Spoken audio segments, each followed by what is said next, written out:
Hi, ഞാൻ കിരൺ. നമ്മളെല്ലാവരും വണ്ടി ഓടിക്കാറുണ്ടല്ലേ? മദ്യം ഒഴിച്ചിട്ട് വണ്ടി ഓടിച്ചിട്ടുണ്ടോ?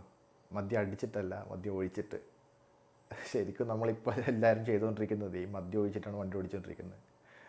എന്താണെന്ന് മനസ്സിലായില്ല അല്ലേ? ഒന്നുമില്ല. E20 പെട്രോളിനെ കുറിച്ചാണ് ഞാൻ പറഞ്ഞത്. E20 എന്ന് പറയുമ്പോൾ അറിയാമല്ലോ, എത്തനോൾ ചേർന്ന പെട്രോൾ, അതായത് 20% എത്തനോൾ ചേർന്ന പെട്രോൾ. എത്തനോൾ എന്ന് പറഞ്ഞാൽ എന്താ? Ethyl alcohol. നമ്മൾ സാധാരണ ബിവറേജസിലൊക്കെ പല ബ്രാൻഡിലും കിട്ടുന്ന സെയിം സാധനം തന്നെയാണ് ഈഥൈൽ ആൽക്കഹോൾ. അപ്പോൾ അത് ചേർത്ത പെട്രോളാണ് നമ്മുടെ വണ്ടികളിൽ നമ്മളിപ്പോൾ ഉപയോഗിക്കുന്നത് അല്ലേ? അതാണ് ഞാൻ ആദ്യം പറഞ്ഞ മദ്യം ഒഴിച്ചിട്ട് വണ്ടി ഓടിച്ചിട്ടുണ്ടോ എന്ന്. ഓക്കെ, എന്താണ് E20 പെട്രോൾ? എന്തിനാണ് സർക്കാർ ആ ഒരു പുതിയൊരു നയം കൊണ്ടുവന്നത്? എല്ലാവർക്കും അറിയാം, അപ്പോൾ ചർച്ചകളൊക്കെ നടന്നുകൊണ്ടിരിക്കുന്നതാണ്. അപ്പോൾ ഞാനൊരു വീഡിയോ ചെയ്യാമെന്ന് വിചാരിച്ചു. എന്താണ് E20 പെട്രോൾ? എന്തിനാണ് ഗവൺമെൻറ് അങ്ങനെ ഒരു നയം കൊണ്ടുവന്നത്? ശരിക്കും പറഞ്ഞു കഴിഞ്ഞാൽ ഒന്നുമില്ല, ക്രൂഡ് ഓയിലിൻ്റെ ഇമ്പോർട്ട് കുറയ്ക്കാൻ വേണ്ടിയിട്ട്. അതായത് നമ്മൾ ഫുള്ളി ഡിപ്പെൻഡ് ചെയ്യുന്നത് അമേരിക്ക പോലുള്ള കൺട്രീസിലാണ് നമ്മൾ ഡിപ്പെൻഡ് ചെയ്യുന്നത്. എന്താണ്? ക്രൂഡ് ഓയിലിന്. അത് ഓരോ ബാരലായിട്ടാണ്, പെർ ബാരൽ ഇത്ര ഡോളർ കൊടുത്തിട്ടാണ് നമ്മൾ ഇപ്പോൾ പർച്ചേസ് ചെയ്തുകൊണ്ടിരിക്കുന്നത്. അത് കുറയ്ക്കാൻ വേണ്ടിയിട്ട്, ഇന്ത്യയുടെ കറൻസിയുടെ മൂല്യം കൂട്ടാൻ വേണ്ടിയിട്ട്, അതിന് വേണ്ടിയിട്ടാണ് ഈ ഒരു നയം ഗവൺമെൻറ് കൊണ്ടുവന്നത്. പക്ഷേ അത്രത്തോളം എഫക്റ്റ് എന്ന് നമ്മൾ ചോദിച്ചു കഴിഞ്ഞാൽ നമുക്ക് എഫക്റ്റ് ആയി നല്ലോണം. എന്താണ്? പഞ്ചസാരയുടെ വില കൂടി. കാരണം മൊത്തം പഞ്ചസാരയും കൊണ്ടുപോയി എത്തനോൾ ഉണ്ടാക്കാൻ വേണ്ടിയിട്ടാണ് ഇപ്പോൾ ഉപയോഗിക്കുന്നത്. അപ്പോൾ കുത്തനെ ഇപ്പോൾ കണ്ടില്ലേ, പഞ്ചസാരയുടെ വില കൂടി, ശർക്കരയുടെ വില കൂടി. ഓക്കെ, അത് ആ ഒരു സൈഡിൽ നിൽക്കട്ടെ. നമുക്ക് E20 പെട്രോളിനെ കുറിച്ച് പറയാം. അതായത് 80% പ്യുവർ പെട്രോളും 20% എത്തനോളും ചേർന്നതാണ് E20 പെട്രോൾ. ബേസിക്കലി എല്ലാ പെട്രോൾ പമ്പ്സിലും അവൈലബിൾ ആയിട്ടുള്ളത് അത് മാത്രമേ ഉള്ളൂ ബേസിക്കായിട്ട്. പിന്നെ മറ്റൊന്നാണ് XP100 അല്ലെങ്കിൽ XP95, അതായത് പവർ പെട്രോൾ എന്ന് പറയും. പൊതുവെ ആൾക്കാർ പറയും അത് ഈ പവർ പെട്രോൾ അടിച്ചു കഴിഞ്ഞാൽ നല്ല പവറായിരിക്കും, നല്ല മൈലേജ് ആയിരിക്കും. ശരിക്കും അങ്ങനെയാണോ? നമുക്ക് നോക്കാം ഈ വീഡിയോയിലൂടെ. ശരിക്കും E20 പെട്രോൾ ഉപയോഗിച്ച് കഴിഞ്ഞാൽ നമ്മുടെ വണ്ടികൾക്ക് എന്തെങ്കിലും കംപ്ലൈൻറ്റ് വരുമോ എന്ന് നമുക്കൊന്ന് ആദ്യം പരിശോധിക്കാം.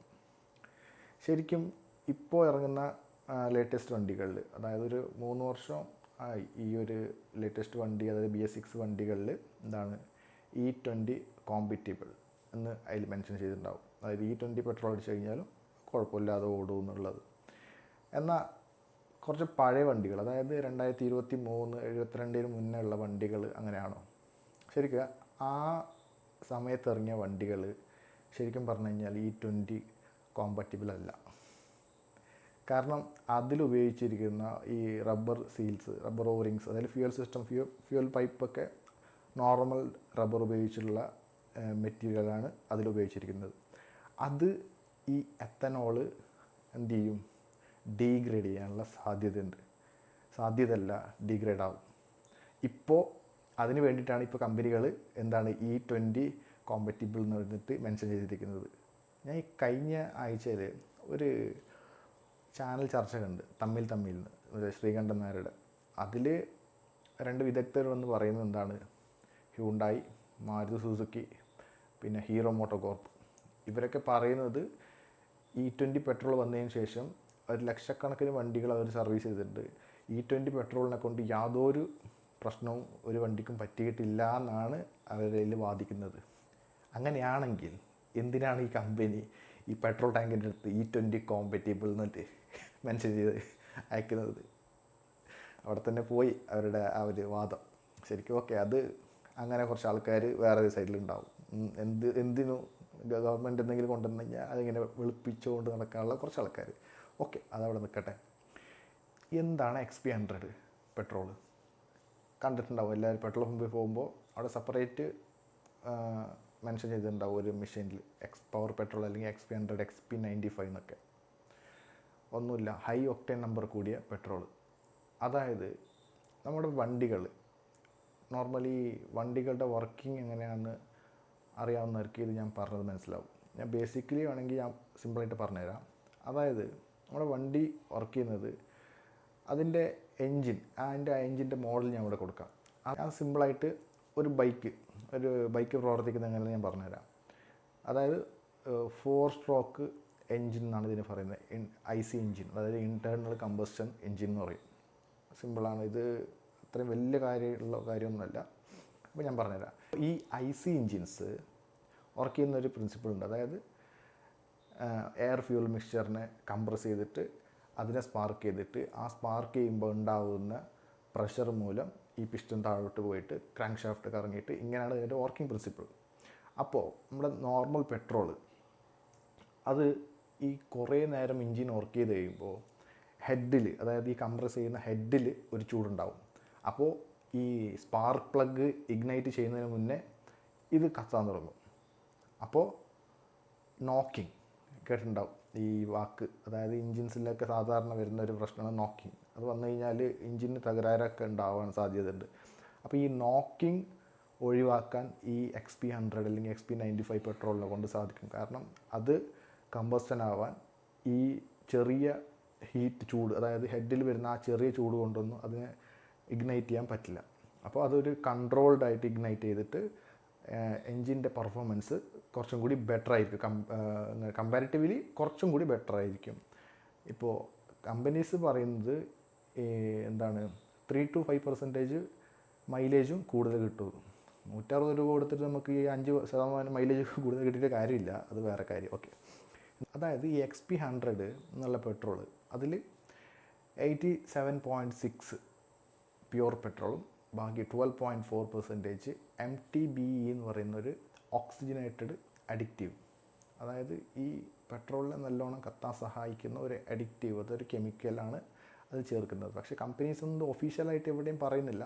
പക്ഷേ ചില വെബ്സൈറ്റൊക്കെ ഈ പെട്രോൾ കൊണ്ടുപോയിട്ട് ലാബിൽ ടെസ്റ്റ് ചെയ്തപ്പോൾ അതിൽ കാണുന്നത് ഈ 87.6% പ്യുവർ പെട്രോളും ബാക്കി ഈ ഒരു അഡിക്റ്റീവാണ്.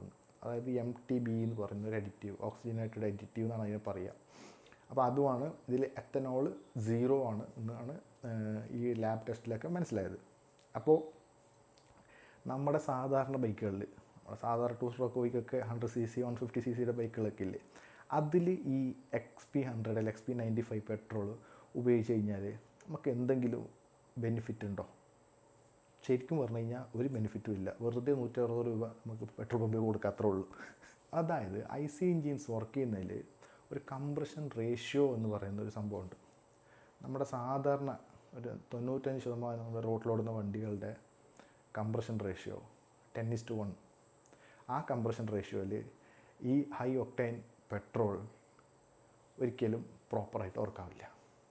നോർമലി നമ്മുടെ പെട്രോൾ വർക്ക് ചെയ്യുന്ന പോലെ മാത്രമേ ഈ പെട്രോൾ കമ്പസ്റ്റൻ നടക്കുകയുള്ളൂ.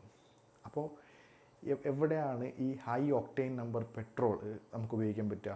അത് ഹൈ എൻഡ് മോഡൽ കാറുകളിൽ, അതായത് സൂപ്പർ കാറുകളൊക്കെ പറയില്ലേ, അതിലൊക്കെ അറൗണ്ട് 12.1 കംപ്രഷൻ റേഷ്യോ ആയിരിക്കും. ഇത് ഒരു ഹൈ പെർഫോമൻസ് സൂപ്പർ കാറുകളിൽ അല്ലെങ്കിൽ സൂപ്പർ ബൈക്കുകളിൽ അതിൻ്റെ കംപ്രഷൻ റേഷ്യോ ഏതാണ്ട് 12.1.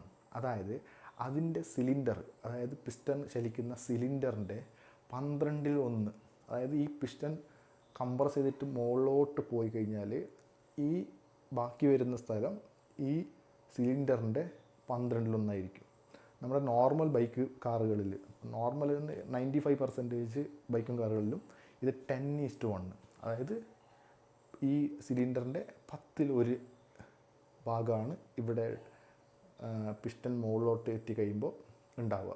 അപ്പോൾ കംപ്രഷൻ റേഷ്യോ കമ്പാരിറ്റീവ്ലി മറ്റേതിനേക്കാളും കുറവാണ്. ഈ ഹൈ ഒക്ടൈൻ നമ്പറുള്ള പെട്രോൾ കമ്പസ്റ്റൻ ആവാൻ അത് പോരാ. അപ്പോൾ എന്തിനാണ് പെട്രോൾ പമ്പിൽ ഇത് അവൈലബിൾ ആയിട്ടുള്ളതെന്ന് ചോദിച്ചാൽ ഞാൻ പറഞ്ഞതല്ലോ, സൂപ്പർ കാറുള്ള ആൾക്കാർക്ക് അത് ഉപയോഗിക്കാം. പക്ഷെ നമ്മളിത് ഉപയോഗിച്ചിട്ട് കാര്യമുണ്ടോ? ഒന്നാമത് ഈ 5-6% മൈലേജ് കൂടുതൽ കിട്ടിയിട്ട് നമുക്ക് ഒരു ലാഭവും ഇല്ല. കാരണം അതിൻ്റെ വില 160 രൂപയ്ക്ക് മുകളിലാണ്.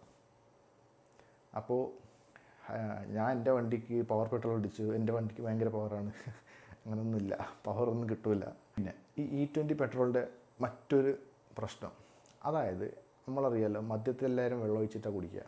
കാരണം മദ്യത്തിൽ എത്തനോളിൽ വെള്ളം ബ്ലെൻഡ് ചെയ്യും. അതേ പ്രശ്നം ഇവിടെ നമുക്ക് ഈ പെട്രോളിലുണ്ടാവും. കാരണം സാധാരണ നമ്മൾ പെട്രോളിൽ വെള്ളം ഒഴിച്ച് കഴിഞ്ഞാൽ പെട്രോൾ വേറെ വെള്ളം വേറെ സെപ്പറേറ്റ് ചെയ്ത് നിൽക്കും. പക്ഷേ ഈ E20 പെട്രോൾ ആകുമ്പോൾ 20% എത്തനോൾ ഉള്ളതുകൊണ്ട് ആ 20% എത്തനോളിൽ വെള്ളം കലരാനുള്ള ചാൻസ് വളരെ കൂടുതലാണ്. ആ വെള്ളം നമ്മുടെ എൻജിനകത്തോട്ട് പോയി അവിടെ തുരുമ്പും കാര്യങ്ങളൊക്കെ വരാൻ വളരെ സാധ്യത കൂടുതലായിട്ടുള്ളൊരു കാര്യമാണത്. അതായത് ഞാൻ ഫൈനലി പറയാൻ വരുന്നത്, നമ്മൾ ഒരു 115 രൂപ കൊടുത്തിട്ട് 50 കിലോമീറ്റർ ബൈക്ക് ഓടുന്നതും അതേ 165 രൂപ കൊടുത്തിട്ട് 55 കിലോമീറ്റർ ബൈക്ക് ഓടുന്നതിലും നമുക്ക് ഏതാണ് ലാഭം? സിമ്പിൾ, നമുക്ക് നോർമൽ പെട്രോൾ അടിച്ചിട്ട് തന്നെ പോകുന്നതാണ് ലാഭം. അപ്പോൾ ഹൈ ഒക്ടേൻ നമ്പറുള്ള XP100 XP95 പോലുള്ള പെട്രോൾ നമ്മുടെ വണ്ടിയിൽ ഉപയോഗിച്ചിട്ട് പ്രത്യേകിച്ചൊന്നും നമുക്ക് കിട്ടാനില്ല. മറ്റത് നമ്മുടെ വണ്ടി E20 കോമ്പാറ്റിബിൾ അല്ലെങ്കിൽ നമുക്കത് സേഫായിട്ട് ഉപയോഗിക്കുക എന്നുള്ളൊരു ബെനിഫിറ്റ് അതിലുണ്ട്. പക്ഷേ 160 രൂപ കൊടുത്തിട്ട് സേഫായിട്ട് ഉപയോഗിച്ചിട്ട് എത്ര കാലം നമുക്ക് ഉപയോഗിക്കാൻ പറ്റും? ആ പൈസ ഉണ്ടെങ്കിൽ നമുക്ക് ഒരു 2 മാസം അടിക്കുന്ന പൈസ ഉണ്ടെങ്കിൽ നമുക്ക് പുതിയ കാർബറേറ്റ് വാങ്ങിച്ചിട്ട് നമ്മുടെ വണ്ടിയിലിടാം. അപ്പോൾ അത് അത്രയ്ക്ക് വേർത്തായിട്ടുള്ള കാര്യമല്ല. അപ്പോൾ ഈ വീഡിയോ എല്ലാവർക്കും ഇഷ്ടപ്പെട്ടെന്ന് വിചാരിക്കുന്നു. വീണ്ടും അടുത്ത വീഡിയോയിൽ കാണുന്നവരെ ബൈ.